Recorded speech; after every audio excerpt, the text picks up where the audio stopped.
La thèse du tout biologique, issue de la vision matérialiste, exclut toute conscience autonome, toute volonté cause d'elle-même, et donc tout libre arbitre. Autrement dit, elle supprime notre capacité à nous aimer les uns les autres volontairement et librement. Ce préjugé particulièrement tenace résulte d'une mauvaise interprétation volontaire des résultats scientifiques quant à eux corrects. D'où la difficulté de faire le tri entre résultats et interprétation. Avec une conséquence politique importante. Le peuple doit se taire puisqu'il est déterminé, d'avance, ignorant et incompétent. Nous allons nous appuyer sur un neurologue mondialement reconnu, le professeur Antonio Damasio. Depuis les premières expériences de Benjamin Libet en 1983, la neurobiologie a pris une posture radicale. Expérience qui aurait montré que le cerveau s'allumait avant la décision volontaire. Du coup, puisque le cerveau précède la volonté, alors la conscience est une émergence du corps, lequel nous informe de ses propres décisions. Le sort de notre dimension spirituelle était définitivement réglé. Ce qui va permettre de confirmer, entre autres, que nous sommes bien des prédateurs au même titre que les autres dans la nature, et s'appuyant sur le véritable instinct de survie. Cette thèse érige l'égoïsme comme première caractéristique de notre nature, avec toutes les conséquences politiques qui en découlent, notamment le néo-darwinisme social, où la loi du plus fort implique nécessairement des relations dominant-dominé, lequel servira de base scientifique au libéralisme et au néolibéralisme. Vous et moi ne faisons pas partie des dominants. Du coup, il n'y aurait pas d'alternative, le monde est ce qu'il est depuis toujours. Et voilà pourquoi l'enjeu de ces deux podcasts s'avère primordial. Antonio Damasio était directeur du département de neurologie à l'université de l'Iowa. Il a acquis une notoriété internationale. Sa thèse générale, dont Spinoza avait raison, avait comme sous-titre éloquent « Le cerveau des émotions ». Et elle est la suivante. Toutes nos émotions et tous nos sentiments, y compris l'amour, trouvent leur source dans la biologie hormonale. C'est, dit-il, l'état physiologique du corps encarté ou mémorisé dans le cerveau émotionnel qui provoque la joie ou la tristesse. Du coup, l'émotion corporelle engendre le sentiment, lequel est défini comme un jugement intellectuel porté sur une émotion éprouvée. Exemple, j'ai le sentiment d'être angoissé car je ressens un nœud au niveau de mon plexus. Pour ce scientifique, la genèse d'un sentiment provient d'une émotion, un état du corps encarté sur le cerveau, lequel informe la conscience. Ce sentiment devient une idée du corps, un sentiment pensé qui nous fait dire « je ressens de la tristesse ». En bref, le cerveau commande nos émotions, puis nos sentiments, lesquels à leur tour commandent notre pensée intellectuelle, puis notre action. Nous sommes donc agis par nos émotions, sans un réel contrôle sur elles. Je cite. Quantité de comportements émotionnels, comme l'attachement et le maternage, dépendent de la présence du bon moment de ces hormones dans les structures cérébrales qui commandent l'exécution de ces comportements. Fin de citation. Ce sont donc nos hormones qui, présentes au bon moment, commandent le comportement émotionnel. Dès lors, notre volonté n'est plus qu'une illusion qui se prend à croire qu'elle décide souverainement. Si un enfant pleure, ce stimulus va produire une certaine hormone qui va lui suggérer le bon comportement de maternage. Mais si l'enfant pleure de rage, serait-ce une autre hormone qui va déclencher un comportement contraire et par suite me faire dire « cet enfant me fait du chantage affectif ». Dans cette perspective, il faudrait donc autant de nuances d'hormones que d'émotions possibles. Et du coup, la conscience ne serait plus qu'une marionnette du corps. Je le cite à nouveau. Le cerveau produit les pensées du type qui causent normalement l'émotion de tristesse et les sentiments de tristesse. Dans ces circonstances, il est probable que les pensées troublantes, ou bien au contraire pleines d'espoir, que nous avons se passent hors du champ de notre conscience. Fin de citation. Cette thèse est donc claire et sans ambiguïté, partant d'un constat clinique indéniable. Sans cerveau, point de conscience. L'auteur en déduira, je cite, la dépendance de l'esprit vis-à-vis du cerveau constitue une bonne nouvelle. Bien sûr. Observez le préjugé. Et il ajoutera, il faut comprendre que l'esprit émerge d'un cerveau ou dans un cerveau situé dans le corps, proprement dit, avec lequel il interagit. Et il conclura, le corps, le cerveau et l'esprit sont des manifestations d'un organisme unique. Fin de citation. Dès lors, dans cette perspective matérialiste du tout biologique, il n'y a qu'une seule substance, la matière organique. Par voie de conséquence, la conscience de soi serait une idée de second ordre, dit-il, fondée sur l'idée première de notre corps. Parce que j'ai l'idée de mon corps, j'ai donc conscience de moi. Thèse radicalement opposée à celle de Descartes, pour lequel il lui dédiera un livre, L'erreur de Descartes. Voici sa présentation officielle, je cite. Être rationnel, ce n'est pas se couper de ses émotions. Le cerveau qui pense, qui calcule, qui décide, n'est pas autre chose que celui qui rit, qui pleure, qui aime, qui éprouve du plaisir et du déplaisir. Le cœur a ses raisons que la raison est loin d'ignorer. Contre le vieux dualisme cartésien et contre tous ceux qui voudraient réduire le fonctionnement de l'esprit humain à de froids calculs dignes d'un superordinateur, c'est en tout cas ce que révèlent les acquis récents de la neurologie. L'absence d'émotions et de sentiments empêche d'être vraiment rationnel. Fin de citation. Observez le renversement habituel de la pensée matérialiste qui affirme que c'est la raison qui combat les émotions.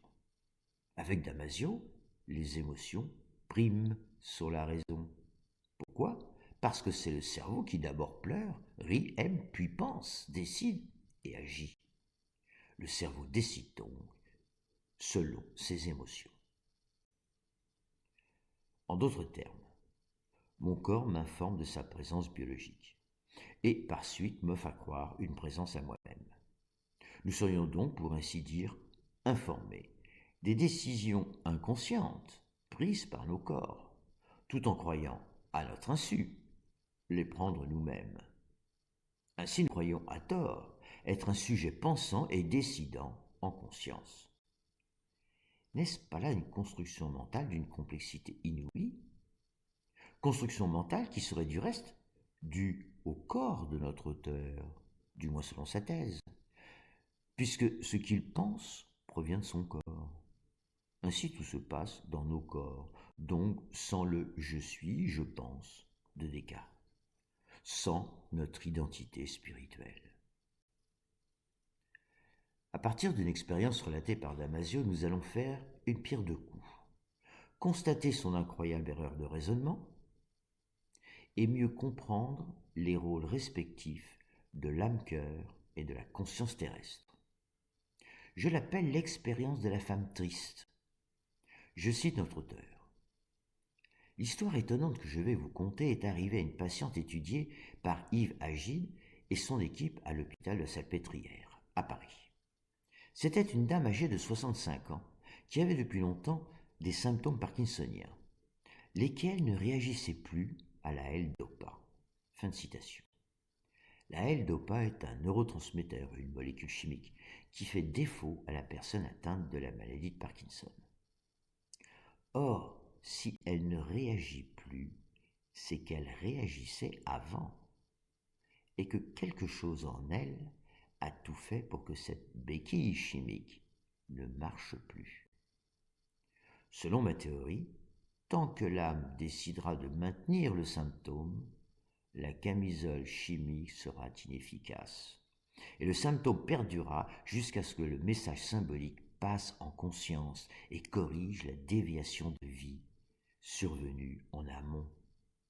Rappelons que le mot symptôme vient du grec symptoma, signifiant tomber ensemble.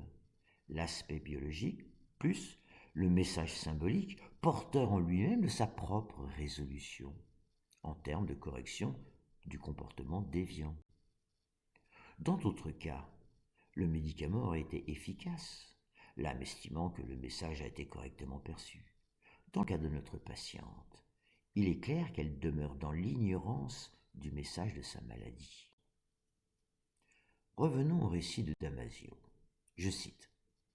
Elle n'avait pas fait de dépression, ni avant ni après le déclenchement de sa maladie, et elle n'avait jamais eu de variation d'humeur, effet secondaire courant de la L-Dopa. Elle n'avait pas non plus d'antécédents de troubles psychiatriques, ni personnellement, ni même dans sa famille. Fin de citation. Damasio ici insiste sur cette anamnèse afin de montrer que la patiente mène une vie émotionnelle équilibrée, ce qui pousse à évacuer d'emblée toute cause psychique à sa maladie. Je poursuis. Une fois les électrodes en place, la procédure a d'abord suivi le même cours que pour les 19 autres patients traités par le même groupe. Les médecins ont découvert un contact qui réduisait fortement les symptômes de la dame. Mais l'étonnant se produisit lorsque le courant électrique passa par l'un des 4 sites de contact sur le côté gauche de la patiente, soit précisément 2 mm sous le contact qui améliorait son état. La patiente a brusquement cessé de parler, a baissé les yeux et les a orientés vers la droite, puis elle s'est légèrement penchée à droite, et son expression émotionnelle est devenue triste. Au bout de quelques secondes, elle s'est mise à pleurer. Elle pleurait à chaudes larmes, et toute son expression traduisait une profonde misère. Bientôt, elle s'est mise à sangloter. Et puis, elle a commencé à expliquer combien elle se sentait triste, qu'elle n'avait plus la force de vivre ainsi, qu'elle fut désespérée et épuisée. Quand on lui demanda ce qui se passait, ses paroles furent très frappantes. Je la cite. « Ça s'écroule dans ma tête. Je ne veux plus vivre, plus rien voir, plus rien écouter, plus rien ressentir. Je suis lasse de vivre. Ça suffit. Je ne veux plus vivre. Je suis dégoûtée de la vie. Tout est vain. Je me sens inutile. J'ai peur de ce monde. Je veux me cacher dans un coin. Je pleure sur moi, bien sûr. Je suis désespérée. Pourquoi vous embêter pour moi ?» Fin de citation. Et Damasio de poursuivre. Le patricien, responsable de son traitement, a compris que cet événement inhabituel était dû au courant électrique et il a interrompu la procédure. 90 secondes environ après l'arrêt du courant, le comportement de la patiente est redevenu normal. Ses sanglots se sont arrêtés aussi vite qu'ils avaient commencé. La tristesse a disparu sur son visage. Elle a aussi cessé de dire qu'elle était triste. Très vite, elle s'est mise à sourire, l'air détendu. Et pendant les 5 minutes qui ont suivi, elle s'est montrée toute joyeuse et même facétieuse. « Que s'est-il passé ?» demanda-t-elle. Elle s'était sentie très mal, mais sans savoir pourquoi. Qu'est-ce qui avait provoqué son désespoir incontrôlable ? Elle était tout aussi perplexe que les observateurs. Fin de citation. Selon mon modèle théorique, nous possédons 2 consciences. Observons donc attentivement cette patiente.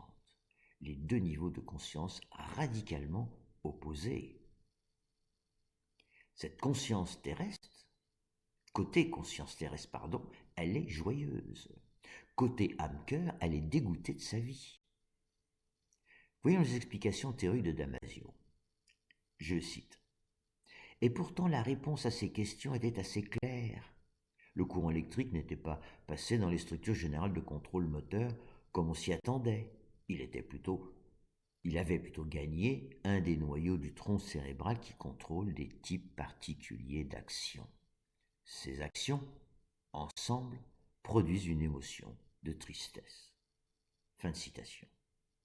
Autrement dit, le courant électrique n'a pas stimulé les structures générales de contrôle moteur, c'est-à-dire celles qui occasionnent entre autres les tremblements parkinsoniens, mais les cartes neuronales, les noyaux du tronc cérébral dont le neurologue cherche ici à montrer l'existence. Celles-ci auraient par nature encarté d'avance des émotions pour ainsi dire toutes faites. En effet, et toujours selon notre auteur, le stimulus extérieur a été remplacé par l'électrode posée malencontreusement à 2 mm de la zone prescrite, ce qui justifierait le déclenchement involontaire et mécanique des propos de la patiente. Je le cite à nouveau.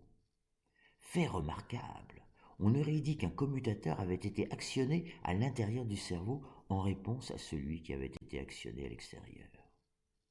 Ce répertoire complet d'actions avait été engagé dans un concert instrumental bien réglé, chaque étape accomplie au bon moment et au bon endroit, de sorte que l'effet semblait manifester intentionnellement la présence de pensées capables de causer de la tristesse. Autrement dit, la présence de stimuli émotionnellement compétents.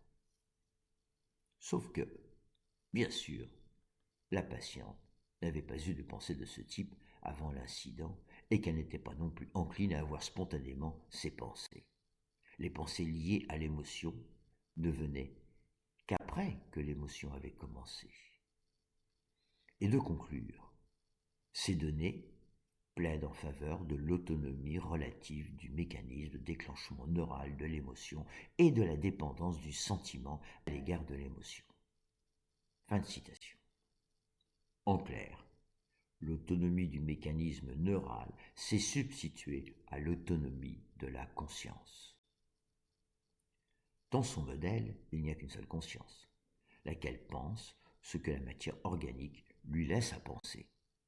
Les émotions sont, au final, un répertoire d'émotions encartées dans le cerveau, exprimant la tonalité émotionnelle vécue dans l'instant, à l'aide de phrases construites mécaniquement, à l'instar d'un pianiste tapant sur son clavier.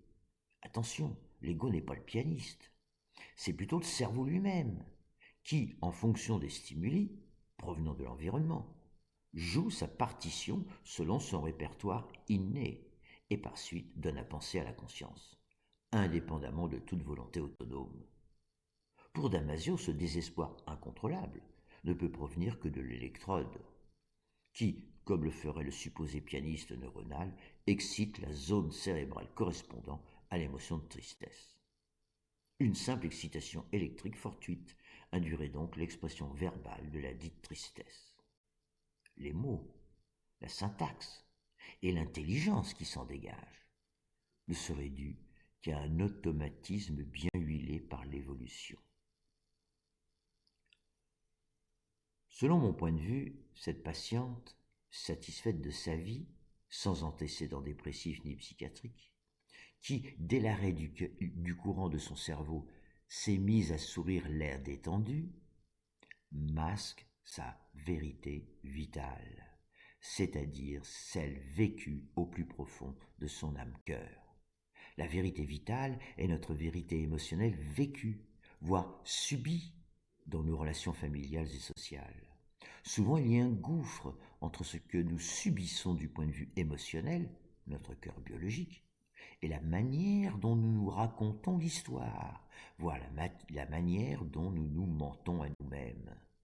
Ce gouffre s'avère souvent à l'origine de nos maladies cardiovasculaires que nous traduisons trop facilement en termes de stress, de biorhythme, lesquels font signe d'une vie que nous subissons au lieu de l'aimer. Autrement dit, comme nous l'avons vu, aimer sa vie préserve notre santé. Quoi qu'il en soit, l'excitation électrique dans l'expérience qui nous occupe semble plutôt avoir inhibé, voire décroché momentanément la conscience terrestre, et ainsi donner l'occasion à l'âme-cœur d'exprimer en direct la réalité vécue au niveau de son cœur émotionnel, ce qu'une âme peut faire dans certaines circonstances. Par exemple, les propos issus d'une forte fièvre, que nous qualifions souvent à tort de délire, ou certains cas de schizophrénie ou encore d'Alzheimer. C'est aussi parfois le cas de certains propos étranges que nous prononçons quelques minutes avant de trépasser. Bref, l'expérience de la femme triste nous renvoie à un cas très courant où la personne se ment à elle-même de manière constante et depuis de longues années. le patient révèle une sourde souffrance présente dans son roman familial, souffrance qu'il veut ignorer pour ne pas souffrir davantage. Se mentir à soi-même est moins un acte immoral, bien sûr, qu'une protection. Il s'agit d'un mécanisme de défense afin d'éviter de souffrir davantage devant une vérité que l'on ne saurait ni éviter ni accepter. Dès lors, ce vécu émotionnel, ignoré depuis des dizaines d'années, suite à un incroyable aveuglement familial et social, devient une condition de la production du symptôme. Ici, c'est la maladie de Parkinson. En effet, l'âme, ayant pour première mission de protéger le cœur de toute souffrance, finira par faire émerger la vérité, afin que cesse la situation conflictuelle intérieure, le symptôme n'étant que le messager révélateur. De plus, les années passant, la même âme, par cette vérité révélée, plus ou moins acceptée par le patient et sa famille, provoquera une nouvelle situation permettant peut-être d'évoluer une dernière fois. Eh bien, c'est le cas de la L-Dopa devenue inefficace. L'âme espérant ainsi que l'ego cessera de se dire « il n'est pas question que je reconnaisse en conscience l'échec de ma vie ». Du point de vue de l'âme, réussir sa vie commence par le fait d'accepter ses échecs. Du point de vue spirituel, un échec est normal. Ce qui par contre pose problème, c'est le déni de l'échec.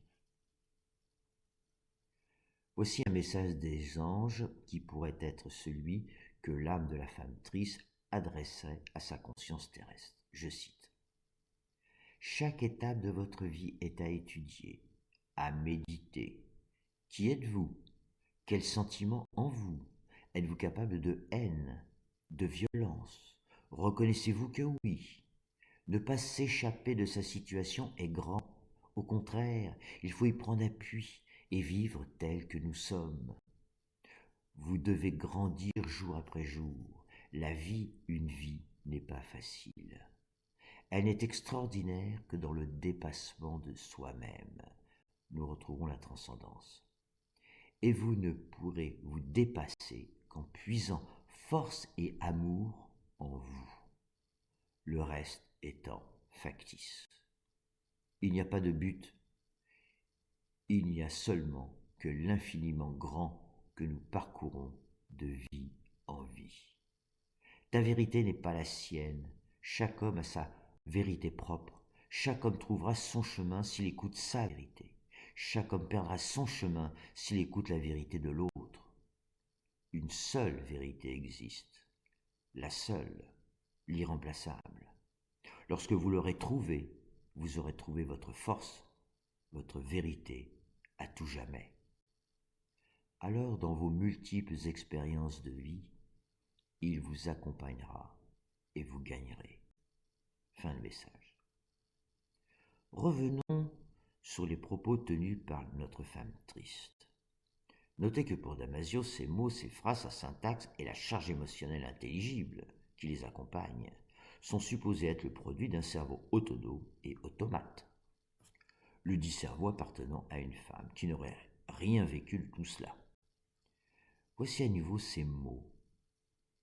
M-O-T-S, c'est-à-dire les mots M-A-U-X de son âme-cœur. Je cite. « Ça s'écroule dans ma tête. Je ne veux plus vivre, plus rien voir, plus rien écouter, plus rien ressentir. Je suis lasse de vivre. Ça suffit, je ne veux plus vivre. Je suis dégoûté de la vie. Tout est vain. Je me sens inutile. J'ai peur de ce monde. Je veux me cacher dans un coin. Je pleure sur moi, bien sûr. Je suis désespéré. Pourquoi vous embêter pour moi ?» Fin de citation.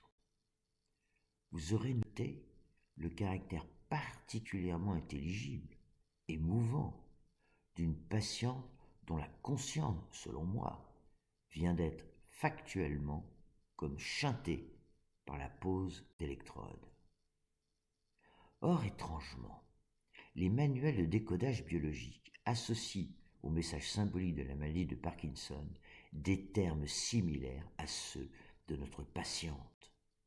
Michel Audou, le psychosomaticien connu du grand public, propose dans plus de 300 pathologies ou traumatismes décodés. Dans son ouvrage « Dis-moi où tu as mal », le lexique. Je cite, l'atteinte des cellules dopaminergiques à la base de la maladie de Parkinson nous dit par conséquent très clairement que nous sommes en présence d'une inhibition du processus de réactivité ou d'expression de la colère chez l'individu. Et de conclure, au vu de tout cela, le sens que nous pouvons donner est le suivant. Il s'agit sans doute de personnes à qui, toute leur vie, on a dit ce qu'il fallait faire, comment et quand. Elles ont subi cela sans jamais se révolter, en rentrant leur colère, en étouffant leurs sentiments et leur envie de tout envoyer balader. Fin de citation. Que dit l'âme-cœur de notre patiente? Je ne veux plus vivre, je suis dégoûté de la vie. Le parkinsonien a donc subi une pression familiale et sociale sur une très longue durée, sans jamais s'y opposer réellement. Il subit sans pouvoir changer ce qui ne peut l'être, mais sans pour autant l'accepter en profondeur, puisqu'il se raconte que sa vie est celle qu'il a choisie. La femme triste est donc une femme heureuse en conscience, mais malheureuse en son fort intérieur. Comment se fait-il que le décodage biologique de la symbolique du symptôme de Parkinson confirme avec autant de précision le contexte émotionnel articulé par notre femme triste? Deux thèses aussi incroyables l'une que l'autre. Laquelle autant choisir? Les cartes neurales des émotions de Damasio ou la présence d'une âme intelligente qui tente de nous guider vers notre propre vérité? Bon. Poursuivons avec le prochain podcast dans lequel je vais montrer l'erreur de raisonnement de Damasio annoncée plus haut, à partir d'une expérience cette fois-ci pratiquée par lui-même. Merci pour votre patience.